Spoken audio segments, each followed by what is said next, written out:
ತರುವಿನ ನೆರಳು ಕೊಡುವಂತ ಸುಖವು ಕೊಡುವನು ಕೃಪೆಯ ದಿನವು.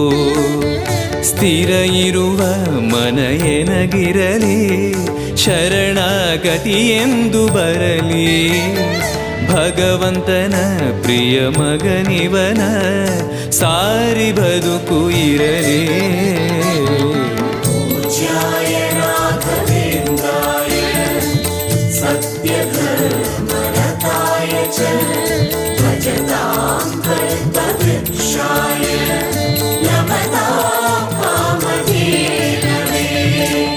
ಆಲಯವೆಂದರೆ ಮಂತ್ರಾಲಯವೇ ಬೇರೆ ನಾ ಅರಿಯಲಾರೆ. ರಾಜನು ಎಂದರೆ ಶ್ರೀ ಗುರುರಾಜನೇ ಮತ್ತು ನಾ ತಿಳಿಯಲಾರೆ.